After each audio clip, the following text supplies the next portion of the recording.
बेटा ये क्वेश्चन भी है रेट लॉ एक्सप्रेशन वाला ही है। Rate law for the reaction A plus B gives rise to C, कुछ इक्वेशन है और उसकी रेट लॉ दे दिया है R इज इक्वल टू के इंटू ए की पावर 1 बी की पावर 1/3 करके दिया है। बेटा if concentration of B is increases by 8 time while that of concentration of A is reduced to half, then the rate of reaction becomes what? क्या वो twice है, क्या वो thrice है, क्या वो half है या no change है। तो इसको ऐसे करना है बेटा, देखिए आपको जो इनिशियल दिया है वो लिख लो R1 इक्वल टू के इंटू ए की पावर 1 और B की पावर 1/3, ये आपको गिवन है। और अभी जो नई रेट पूछ रहा है R2 that is equal to के इंटू क्या बोल रहा है बेटा, concentration of A is reduce to half, तो बेटा A/2 हो गया and concentration of B is increase by 8 time. बेटा 8 टाइम मतलब ये जो B जो था उसको B इंटू 8 की पावर 1/3 करा लो। अब इसे सॉल्व कीजिए बेटा, इसे सॉल्व कैसे करेंगे, मैं लिखता हूँ K into concentration of A, right. बेटा ये जो है कैन बी राइट 1/2 की पावर 1 और ये जो 8 होता है 8 जानते हो कैसे लिखते हैं बेटा, 2 की पावर 3, एक्चुअली 8 इंटू बी की पावर 1/3 मतलब 8 की पावर 1/3 होती है और बेटा ये b की पावर भी आपकी 1/3 होती है। अब इसको ये जो आपका R2 है मैं इसको यहाँ लिख रहा हूँ, देखिए बेटा R2 इज इक्वल टू के इंटू, पहले तो कॉन्सेंट्रेशन ऑफ A आ गया बेटा, ये 1/2 की पावर 1 हो गई इंटू 8 की पावर 1/3 मतलब 2 की पावर 3 इंटू 1/3, 3 से 3 कट गया बेटा, इंटू क्या रहा b की पावर 1/3। अब देखो आपको क्या बचा, R2 इक्वल टू के into concentration of A into बेटा 1/2 इंटू ये भी 2 इंच बचा इंटू b की पावर 1/3, 2 से 2 कट गया भाई, R2 इक्वल टू के into concentration of A into concentration of B की पावर 1/3। मतलब आपकी जो R1 की वैल्यू थी क्या थी बेटा, K into A into B की पावर 1/3, वही आपको आ रही K into A into B की पावर 1/3। मतलब R2 इज इक्वल टू क्या हो गया sir, this R2 should be equal to R1। बेटा R2 is equal to R1 मतलब क्या देखेंगे, no change, answer should be what बेटा, no change. Is it clear, लिख लो बेटा इसे भी।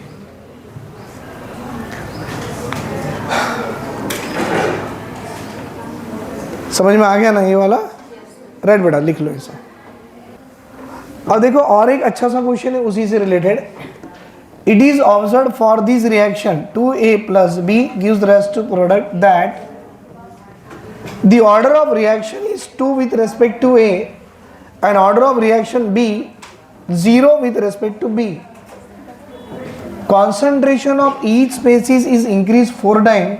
What is the rate of the reaction? बेटा करना क्या है सुनो, आप इसको देख के पहले ऐसा लिखो R इज इक्वल टू के इंटू कॉन्सेंट्रेशन ऑफ A की पावर X इंटू B की पावर Y।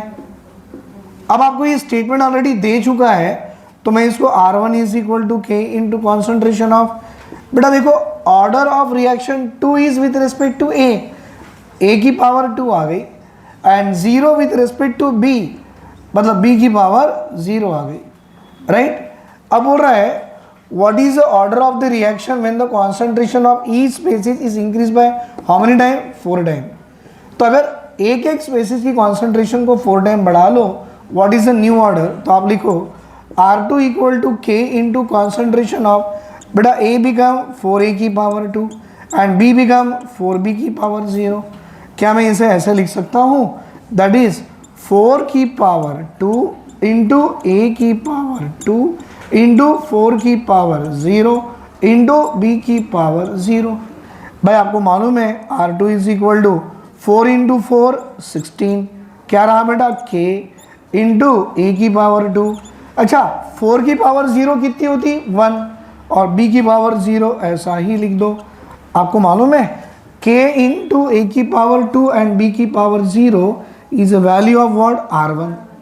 तो बेटा यहाँ ऐसे लिखो R2 is equal to 16 times of R1 and this is the answer. That means the rate become 16 times. Option 2 is correct. दिख रहा बेटा R2 is equal to 16 times of R1. तो rate will be increases by how many times? 16 times.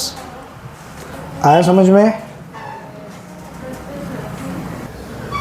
बेटा ये और एक one of the method है जहाँ पर आपको रेट लॉ एक्सप्रेशन पूछ रहा है. They are asking to get the और to write the rate law expression. They are asking to get the general means complete overall order of the reaction and even they are asking us to get the rate constant value of k. मतलब अभी तक हमने जो rate of reactions निकाल रहे थे, order of reactions निकाल रहे थे, रेट लॉ एक्सप्रेशन निकाल रहे थे, एक जनरल मेथड था. बट अभी हमको इस तरह से टेबल देते बेटा, डाटा देते हैं और ये डाटा के हेल्प से हमको रेट लॉ एक्सप्रेशन निकालनी है. इस डाटा के हेल्प से हमको ऑर्डर निकालना है, रेट कांस्टेंट निकालना है. तो बेटा ये जो मेथड है ना to determine the order, to determine the rate law expression, ये पूरे मेथड का नाम है. It is called as a initial rate method. ये आपको आगे पढ़ाया जाएगा बेटा. These are the following are the method to determine the order of reaction. Initial rate method है, ग्राफिकल मेथड है, हाफ लाइफ मेथड है एंड ऑल. तो अभी उसमें से ये इनिशियल रेट मेथड है जहाँ पे आपको मैं रेट लॉ एक्सप्रेशन निकालना सिखाऊंगा. Even I will ask you to get the complete order of the reactions and the rate constant. बेटा करना कुछ भी नहीं है, आपको जो रिएक्शन दिख रहा है उसको देख के सबसे पहले आप एक जनरल रेट लॉ एक्सप्रेशन लिख लीजिए. You know how to write R equal to के इंटू कॉन्सेंट्रेशन ऑफ ए की पावर x, क्योंकि दो ही टर्म है ना, a और b है, तो a की पावर x आएंगी और b की पावर y.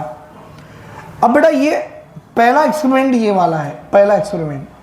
देखो बेटा ये पहले एक्सपेरिमेंट्स को देख के what is the rate of reaction you are having 2 into 10 की पावर -3 इक्वल टू k. बेटा what is the concentration of a 0.1 की power x, what is the concentration of b भाई 0.1 की पावर y. ये मेरी इक्वेशन 1 होगी. तो बेटा ये मैंने इक्वेशन 1 किसको देख के लिखा? एक्सपेरिमेंट नंबर 1 को देख के लिखा. क्या बेटा आप एक्सपेरिमेंट नंबर 2 को देख के इक्वेशन 2 लिख सकते हो? कैसे? In place of r what you will write 1 into 10 की पावर -3, 1 इंटू 10 की power -3 equal to k. What is the concentration of a बेटा यहाँ 0.1 की power x. What is the concentration of b is there 0.2 की power y. Equation 2. तो equation 3 बना लीजिए. 4 into 10 की power -3 equal to k into concentration of, देखो बेटा a की वैल्यू 0.2 की पावर x और b की वैल्यू 0.1 की पावर y. ये होगी मेरी इक्वेशन 3. क्या आपको ये समझ में आया? गिवन डाटा को देख के इक्वेशन 1 2 3 बना लिए. अब आपको क्या होना है बेटा? वैल्यूज रेट लॉ एक्सप्रेशन के लिए या तो x की वैल्यू होना या तो y. बेटा एक काम करो, इनमें कौन से टर्म आपको कॉमन लग रहे हैं? 0.1x कॉमन है, अच्छी बात है. 0.1y 0.2y. तो मैं 1 और 2 को कंपेयर करूँ तब जाके ये दोनों कट जाएंगे और यहाँ से y निकाल सकता हूँ मैं. तो यहाँ पर 2 और 1 तो मैं कर दूँ, 2 बड़ा है, I should do equation 1 to be divided by 2. तो मैं यहाँ पर लिख रहा हूँ बेटा इक्वेशन 1 इज डिवाइडेड बाई 2. भाई इक्वेशन 1 क्या है बोलो? 2 इंटू 10 की पावर -3 इक्वल टू ये आ गई k इंटू 0.1 की पावर x और क्या बेटा ये 0.1 की पावर y बाय 1 हो गया. 2 क्या है बेटा? ये 1 इंटू 10 की पावर -3 k इंटू 0.1 की पावर x और ये बेटा 0.2 की पावर y. भाई इससे ये कट गया, इससे ये कट गया, इससे ये कट गया. क्या रहा? 2 इज इक्वल टू 0.1 बाई 0.2. क्या मैं इसको 1/2 की पावर y लिख सकता हूँ बेटा? हाँ बेटा 0.1 की पावर y 0.2 की पावर y. तो देखो दोनों की पावर सेम है तो पॉइंट कट गया 1/2 की पावर y. अच्छा मैं इसको 2 को ऊपर ले गया है ना न्यूमरेटर में, तो प्लस y बिकम -y. 2 की पावर 1 ही रही थी, बेसिस इक्वल है भाई, तो y की पावर कितनी होगी y की वैल्यू कितनी होगी -1. मतलब मैंने इन दोनों से y निकाल दिया. अब मुझे क्या निकालना है? x. भाई x देखो 0.1 की पावर y 0.1 की पावर कट जाएंगी. अगर ये दो कट गए तो मेरे ये दोनों काम के हैं, right. I will do 3 divided by 1. तो मैं इक्वेशन 3 को 1 से डिवाइड कर लूँ.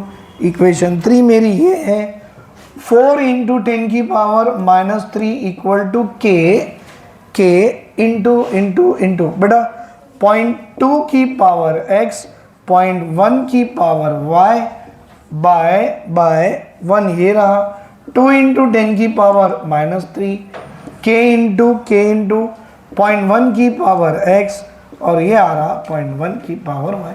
बेटा इससे ये कट गया, इससे ये कट गया, इससे ये कट गया, 2 2 jar 4, 2 equal two point cut गए बेटा, तो 2 की पावर x ही चाहती, 2 की पावर 1 है, सही है ना, 0.2 बाई 0.1 है ना भाई, पॉइंट कट गया, 2 बाई 1 की पावर x मतलब 2 की पावर x ही होती। सर बेसिस सेम है, पावर इक्वल हो गई, तो x की पावर कितनी आ गई, x की वैल्यू कितनी आ गई 1, तो x भी आ गया, y भी आ गया। क्या आप रेट लॉ एक्सप्रेशन लिख सकते हो, कैसे बेटा, R इज इक्वल टू के इंटू कॉन्सेंट्रेशन ऑफ a की पावर 1 क्योंकि x और b की पावर -1 क्योंकि y की वैल्यू -1 है।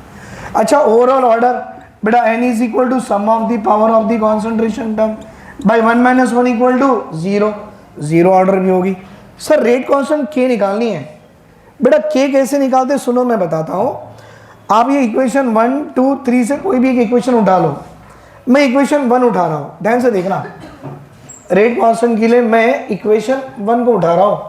व्हाट इज इक्वेशन 1 बेटा, 2 इंटू 10 की power -3 equal to k into 0.1 की पावर x इंटू 0.1 की पावर y, 2 इंटू 10 की power -3 equal to k into 0.1 की पावर x, बोला x की वैल्यू कितनी है 1 और 0.1 की पावर y की वैल्यू कितनी है भाई, ये दोनों कट नहीं जाएंगे, 0.1 की पावर 1 0.1 की पावर -1 कट गया ना, क्या रहा sir k, what is a k, rate constant कितनी आ गई, 2 इंटू 10 की power -3 is a specific rate constant और rate constant of the reaction. बोलो किसी को डाउट है इसमें, आपने देखो बेटा रेट लॉ एक्सप्रेशन भी लगा लिया, आपने ओवरऑल ऑर्डर भी निकाल दिया, हाँ बेटा rate law expression overall order, और आपने रेट कांस्टेंट k भी निकाल दिया। कोई डाउट है किसी को, समझ में आया। तो बेटा ये जो था ना डाटा दे के आपको रेट लॉ एक्सप्रेशन पूछता है, तो ये जो ऐसे मेथड है ना, डाटा एक्सपेरिमेंट नंबर 1 2 3 दे के रेट लॉ एक्सप्रेशन पूछ रहा, ऑर्डर पूछ रहा, रेट कांस्टेंट पूछ रहा, this method is called as a initial rate method to determine the order of reaction. Is it clear, बनाओ इसको भी।